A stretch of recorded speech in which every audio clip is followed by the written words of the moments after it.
Shalom, bien-aimés fils de l'homme, j'espère que vous allez très bien.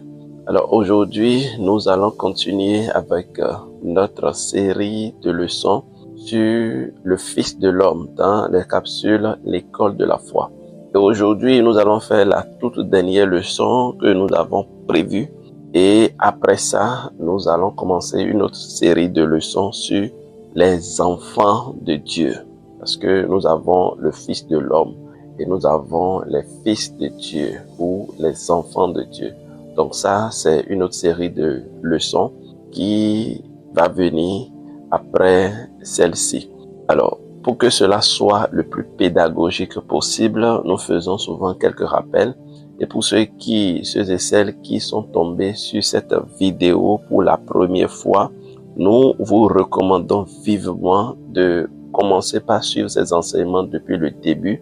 Ce n'est que 8 ou 9 enseignements que vous devez suivre en série pour mieux comprendre de quoi il s'agit et savoir avec certitude et le manifester les capacités, les pouvoirs que le Seigneur a déposés dans tout un chacun de nous. Je voudrais vous rappeler aussi que pour manifester les pouvoirs du Fils de l'homme, vous n'êtes pas obligé d'être chrétien. Vous n'êtes pas obligé d'être chrétien. Vous le manifestez si vous êtes un homme, tout simplement. C'est des choses que vous manifestez naturellement. Si vous remarquez bien, tout ce que nous venons de dire, les gens l'ont manifesté dans le monde. Les païens l'ont manifesté, quelles que soient les religions l'ont manifesté, quelle que soit la foi. Vous n'avez pas besoin d'être chrétien pour manifester la foi. Non, pas du tout. La foi se manifeste, quelle que soit votre croyance. Si vous croyez, vous le verrez s'accomplir. C'est ça la foi. Et donc, ces leçons concernent tout le monde. Mais lorsqu'on parle des enfants de Dieu, la nouvelle leçon que nous voulons aborder, ça c'est des capacités qui sont réservées uniquement aux enfants de Dieu. Alors si vous ne l'êtes pas encore, c'est le moment une fois encore de vous exhorter à devenir véritablement enfants de Dieu. La Bible a dit que à tous ceux qui l'ont reçu, on veut parler bien sûr de la parole de Jésus, à tous ceux qui l'ont reçu, tous ceux qui l'ont accepté, il les a donné le pouvoir de devenir enfants de Dieu. Nous vous recommandons vivement de donner votre vie à Jésus. C'est le seul moyen de vous garantir une vie après cette vie que nous voyons sur cette terre. La Bible a dit qu'il est le chemin, il est la vérité, il est la vie. Et nul ne peut aller au Père sans passer par Jésus. Nous croyons fermement à cette parole. Nous sommes des chrétiens, nous sommes des enfants de Dieu et nous sommes le Fils des hommes. Alors, je prie que cette année ne passe pas. Nous sommes encore en 2024. 2025 pointe à l'horizon, c'est dans quelques jours. Et je prie que avant cette nouvelle année, si vous n'avez pas encore pris cette décision, que le Seigneur vous illumine et qui vous donne la force nécessaire. Et vous-même, en tant que fils de l'homme, prenez cette décision de dire à partir d'aujourd'hui, je décide de donner toute ma vie à Jésus. C'est ainsi que, à part ces capacités que vous avez en tant que fils de l'homme, vous aurez également de nouvelles capacités. Vous allez avoir d'autres grâces, d'autres faveurs qui sont réservées uniquement aux enfants de Dieu. Que le Seigneur vous bénisse. Alors, nous avons commencé par voir depuis ce que c'est que le Fils de l'homme, ce que c'est que la foi. Et je vais souvent rappeler ça. La foi, c'est en deux choses très simples. C'est d'abord une ferme assurance. C'est d'abord une forte imagination. Vous avez une assurance et vous imaginez la chose. Vous l'imaginez. Vous rêvez de cela. Et nous avons dit que dans les rêves, tout est possible. Vous vous rendez compte, même la nuit quand vous dormez et que vous rêvez, vos rêves ne sont pas forcément cohérents. C'est-à-dire, vous êtes capable de faire dans vos rêves des choses que vous ne pouvez pas faire dans le monde physique. Dans un rêve, vous pouvez voler. Dans un rêve, vous pouvez marcher même sur la tête si vous voulez. Dans vos rêves, vous pouvez faire tout ce que vous voulez alors que physiquement, vous êtes incapable d'accomplir ces choses. C'est pareil dans vos imaginations. Dans vos imaginations, vous devez imaginer, vous contempler les choses que vous espérez avoir dans les prochains jours. Et dans votre imagination, vous devez avoir un monde qui est totalement différent du monde que vous voyez aujourd'hui. Retenez quelque chose. Le contraire de la foi, c'est ce que vous voyez. Ce que vous voyez peut être totalement le contraire de ce à quoi vous pensez. Parce que la foi intervient seulement lorsqu'on n'a pas encore vu. On ne peut pas avoir foi dans ce qu'on a déjà vu. On a foi dans ce qu'on n'a pas encore vu. Et ce qu'on n'a pas encore vu, on ne peut que l'imaginer. Est-ce que vous comprenez? La deuxième étape du processus de la foi, c'est de le manifester. Vous n'avez pas encore, mais vous le manifestez. La joie que vous aurez quand vous l'aurez reçue, vous devez manifester cette joie. L'environnement que vous allez créer quand la chose va venir, vous devez commencer par apprêter cet environnement. C'est tout à fait important. Je donne toujours l'exemple. Lorsque vous attendez un enfant, pendant que vous n'avez pas l'enfant, vous étiez triste. Mais quand vous avez commencé par imaginer comment est-ce que vous êtes parti à l'hôpital, comment vous avez accouché, comment les gens sont venus vous saluer, comment les gens ont rendu grâce à Dieu parce que Dieu vous a accordé un enfant, comment vous êtes parti dans votre communauté, vous avez rendu témoignage, comment vous vous êtes habillé avec votre époux dans votre voiture, comment vous êtes parti dans votre belle famille, comment vous devez imaginer tout ça. Je vous promets que si vous avez effectivement la foi et que vous imaginez tout ça, vous ne pouvez plus avoir le même visage. Vous ne pouvez plus continuer à être triste. Parce que ce que je viens de dire, ça ne peut que donner de la joie. Ça ne peut que donner de l'assurance. Et c'est cette joie, cette assurance que Dieu veut voir se manifester en vous pour que ce en quoi vous espérez, pour que la chose puisse arriver. Nous avons d'autres séries de leçons qui seront consacrées uniquement à la foi, puisque nous sommes en train de parler de l'école de la foi. Mais je voudrais faire ce petit rappel pour que vous compreniez que le plus grand exercice que vous avez à faire dans la foi en tant que fils de l'homme, c'est de rêver et de le manifester. Et vous le verrez s'accomplir. Que le Seigneur vous bénisse. Alors aujourd'hui, nous allons dans la toute dernière leçon du Fils de l'homme, nous allons voir quelque chose d'extraordinaire. C'est ce que j'appelle le Fils de l'homme en formation auprès de Dieu. Ou si vous voulez, le Fils de l'homme est allé en stage professionnel, si vous voulez, auprès de Dieu. Et c'est avec le prophète Ézéchiel. Nous sommes dans le livre de Ézéchiel 37, 1. La Bible dit: la main de l'Éternel fut sur moi. L'Éternel me transporta en esprit et me déposa dans le milieu d'une vallée remplie d'ossements. Il me fit passer auprès d'eux tout autour, et voici, ils étaient fort nombreux à la surface de la vallée, et ils étaient complètement secs. Il me dit: Fils de l'homme, ces eaux pourront-ils revivre? Je répondis: Seigneur éternel, tu le sais. Il me dit: prophétise sur ces eaux et dis-leur: ossements desséchés, écoutez la parole de l'Éternel. Ainsi parle le Seigneur l'Éternel à ces eaux. Voici, je vous fais entrer en vous un esprit et vous vivrez. Je vous donnerai des nerfs, je ferai croître sur vous de la chair, je vous couvrirai de peau, je mettrai en vous un esprit et vous vivrez, et vous saurez que je suis l'Éternel. Je prophétisai selon l'ordre que j'avais reçu, et comme je prophétisais, il y eut un bruit, et voici, il se fit un mouvement, et les eaux s'approchaient les uns des autres. Je regardais, et voici, il vint des nerfs, la chair crue et de la peau les couvrit par-dessus, mais il n'y avait point en eux l'esprit.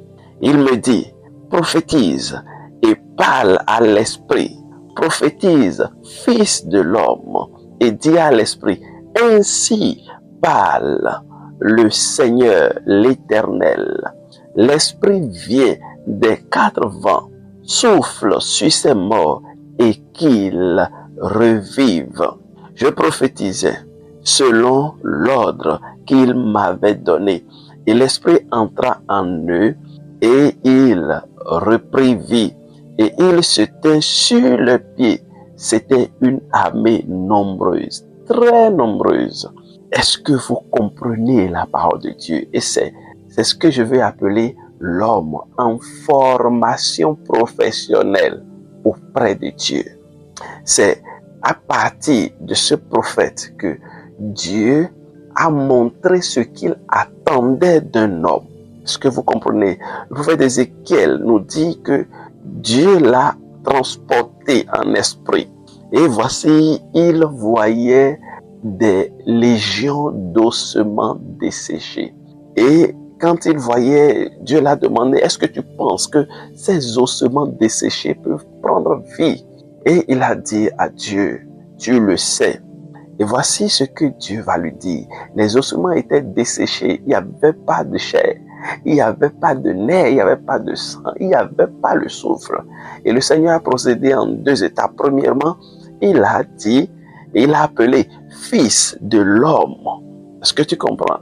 Il a dit maintenant au fils de l'homme, prophétise et de dire, ainsi parle l'Éternel. Parce que, comme on l'avait vu dans les précédentes leçons, lorsque tu prophétises ou lorsque tu parles, tu ne parles pas avec ton souffle. Parce que le souffle que tu as, c'est Dieu qui te l'a donné. Et donc, tu parles avec le souffle de Dieu. Quand tu pries, quand tu prophétises, ce n'est pas toi qui parles, c'est Dieu qui parle en toi. Et c'est ce que Dieu veut révéler à travers cette formation qu'il est en train de donner au prophète Ézéchiel.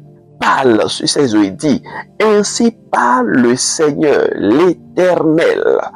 Est-ce que quand on dit ça, vous pensez que c'est le prophète Ézéchiel qui parle? Non, c'est plutôt le Seigneur qui parle à travers sa personne.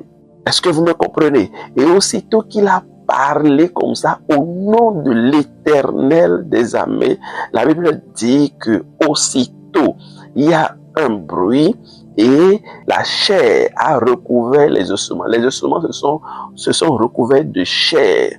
Il y a les nerfs qui ont poussé, le sang et tout ça, mais ces ossements ne sont pas devenus vivants. Ils ne se sont pas tenus sur le pied. Ils n'ont pas encore reçu le souffle de vie. Et voici ce que le Seigneur va dire encore en deuxième phase. Il a répété la même chose et il a prophétisé au nom de l'Éternel. Et l'Esprit est rentré en eux et ils se sont tenus maintenant sur le pied. Alors, est-ce que tu comprends que c'est le résumé de tout ce que nous avons dit jusque-là? L'Éternel même a envoyé son prophète en formation, en esprit, et il a montré que, à travers sa bouche, il peut parler en son nom. Voici quelqu'un qui te donne le pouvoir de parler en son nom. Est-ce que tu m'écoutes? Lorsque tu es ambassadeur d'un pays auprès de notre pays, je suppose que le président de ton pays actuel te donne un mandat pour dire je devrais aller dans un autre pays, je devrais aller en Chine pour dire quelque chose, pour parler de quelque chose. Mais voici, je suis extrêmement occupé, je te donne une procuration, je te donne un mandat pour aller en mon nom. Et pour cette chose, pour cette séance, parle à mon nom. Tout ce que tu diras, c'est moi qui l'ai dit. Quand tu vas là-bas, les gens te recevront là-bas en qualité du président parce que tu as reçu le mandat du président. Et tout ce que tu vas dire, ce serait signé, ce serait inscrit dans un document que tout le monde va signer. Si tu as signé de léguer un pouvoir de ton pays à l'autre pays autre, eh bien, c'est ce qui sera fait. Si tu as signé un accord au nom du président, eh bien, c'est ce qui sera fait parce que le président t'a donné une procuration, un mandat. Est-ce que tu comprends? L'avantage que nous avons en tant que fils de l'homme, c'est que Dieu nous a donné un mandat perpétuel, un mandat aussi longtemps que nous serions sur cette terre en tant que fils de l'homme, aussi longtemps que nous aurons son souffle de vie. Quand nous allons mourir, nous allons rendre ce souffle. Mais en attendant que nous vivons, pendant que nous vivons, nous avons encore ce souffle, le souffle de vie, de l'éternel. Et ce souffle de vie, c'est un mandat que Dieu lui-même nous a donné pour que là où il est, nous puissions ici sur la terre parler en son nom. C'est un mandat, c'est le mandat que Dieu a donné aux fils des hommes pour que nous puissions décider en son nom. C'est pourquoi la Bible a dit, tout ce que vous allez lier sur cette terre sera lié dans le ciel ou dans les cieux parce que nous avons le mandat de Dieu. Et Dieu nous a tellement donné ce mandat qu'il ne veut pas aller contre. Même quand Dieu veut agir sur cette terre, il attend que les fils des hommes lui en donnent l'autorisation. C'est pourquoi dans la prière de notre Père, il a dit que lorsque nous prions, que nous demandions que notre Père qui est dans les cieux, que ton règne vienne. Si le Fils de l'homme n'appelle pas le règne de Dieu à venir sur la terre, Dieu ne fera rien malgré le fait qu'il y a des injustices, malgré le fait qu'il y a des catastrophes, malgré le fait que le diable est en train de créer ses ruses, ses manigances.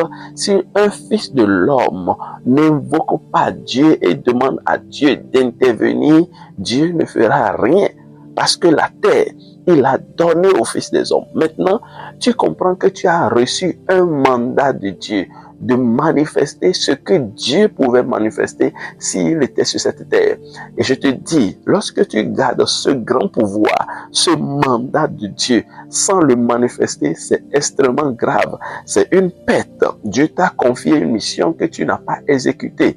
Même mieux, lorsque tu gardes ce mandat et tu l'utilises au profit du diable, alors ça devient un grand péché. C'est que tu as détourné le pouvoir de Dieu pour le remettre au diable.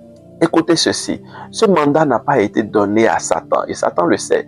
Satan sait que tu es le seul en tant que fils de l'homme à avoir ce mandat et à parler au nom de Dieu. Mais est-ce que tu sais que Satan est rusé? Dans sa ruse, il peut te convaincre pour que tu puisses utiliser ce mandat, cette voix, cette parole et d'appeler à l'existence ce qui n'a jamais existé mais pour sa faveur.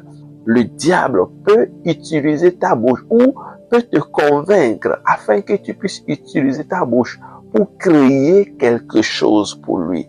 Est-ce que tu comprends? Parce que nous l'avons vu dans les précédentes leçons. Lorsque tu ne travailles pas pour Dieu, tu travailles forcément pour le diable. Alors je voudrais t'exhorter, à partir d'aujourd'hui, tu es le représentant légal de Dieu sur la terre en tant que fils de l'homme. Tu dois prophétiser, tu dois dire des choses de la part de Dieu. Tu dois déclarer. Dieu a créé un monde et Dieu t'a donné le pouvoir de créer ton monde. Tu n'es pas le prophète des nations, mais tu es au moins ton propre prophète.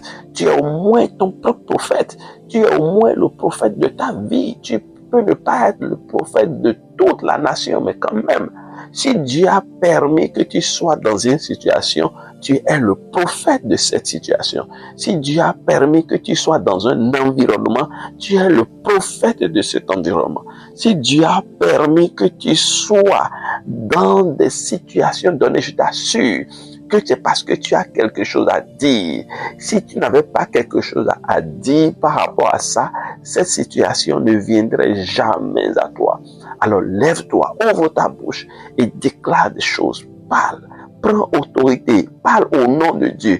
Il faut dire, ainsi parle l'Éternel des armées. celui qui m'a donné ce souffle, je voudrais que ça soit comme ça. J'ordonne à ce que cette situation se transforme, à ce que cette situation devienne telle, à ce que cette situation change, à ce que cette situation change. Prophétise, dis, lève-toi et change un nom, donne une autre nature, donne une autre orientation à ta destinée. Lève-toi, dis, ainsi parle l'Éternel des armées. Je déclare que à partir d'aujourd'hui, je suis un homme béni, je suis un homme de grâce, je suis un homme de faveur. Je déclare que mon épouse devient une femme de grâce, une femme prospère. Je déclare que mes enfants deviennent des enfants de faveur. Ainsi parle l'Éternel des armées. Tout ce qui est haussement desséché, il y a forcément des choses de ta vie dont tu n'es pas fier parce que ces choses sont dépourvues de sang. Tu pries maintenant et tu déclares, pas en ton nom, mais au nom de l'Éternel. Tu imagines dans ta tête que ce que tu dis, c'est Dieu qui le dit au travers de toi, et ce dont tu n'es pas satisfait de ta vie, tu proclames et tu dis que c'est l'Éternel même qui a dit que cette situation change. Lorsque tu le dis, tu le crois, et dans les jours qui vont suivre, tu le manifestes et tu le verras s'accomplir certainement. Il n'y a rien à faire parce que c'est un pouvoir que Dieu a donné au Fils des hommes. Est-ce que tu comprends? Tu parles au nom de l'Éternel. Lorsque tu pries, tu ne pries pas. La prière, ce n'est pas une lamentation des faibles. La prière, ce n'est pas tu es là, oh Seigneur Jésus, je t'en supplie, aie pitié de moi. Non, attention, attention, attention, attention. Ce n'est pas forcément ça la prière. Ça, c'est réservé pour autre chose. Mais la situation par laquelle tu es en train de passer, ce n'est pas que tu roules par terre. Si tu es en train de rouler par terre, gémir, rouler dans la cendre pour dire, s'il te plaît Jésus, je t'en supplie, fais-moi attention. Attention, tu te tiens en tant que fils de l'homme et tu parles au nom de Dieu. Tu dis, je déclare à partir de maintenant, ainsi par l'Éternel des armées, ces situations se transforment en telle situation. Je renvoie cette situation. Ainsi par l'Éternel des armées, tu déclares, parce que c'est Dieu qui parle en toi. Maintenant, à toi-même de voir. Si Dieu peut dire quelque chose au travers de ta bouche et que cela ne s'accomplisse pas, ça dépend de la façon dont tu connais ton Dieu. Moi, le Dieu que je sais, que je connais, qui parle au travers de moi, quand il parle, les choses s'exécutent. Et c'est ça que tu vas garder. Tu es le Fils de l'homme et tu es béni. Mais comprends que Dieu réserve mieux pour toi. Dieu ne voudrait pas seulement que tu sois le Fils de l'homme. Dieu voudrait aussi que tu sois enfant de Dieu. Et c'est ce que nous allons voir dans les autres leçons. Sois béni, garde la foi, persévère dans la foi et sache que tu n'es pas n'importe qui. Tu n'es pas n'importe qui. Tu es d'un rang exceptionnel. Tout ce que tu as toujours pensé de toi-même, tu es le faiblard, tu es le dernier, tu es le ceci. Non, pas du tout. Tu n'es rien de tout ça. Tu es la lumière du monde. Jésus est lumière, Jésus est parole et la parole qu'est Jésus a témoigné de toi que toi, tu es la lumière de ce monde. Alors tu dois agir en tant que tel. Que le Seigneur te bénisse. Que cette journée soit remplie de grâce. Va dans la paix du Seigneur, manifeste l'amour autour de toi, manifeste la lumière que tu es autour de toi et que le Seigneur, merci et très bonne journée à chacun d'entre nous.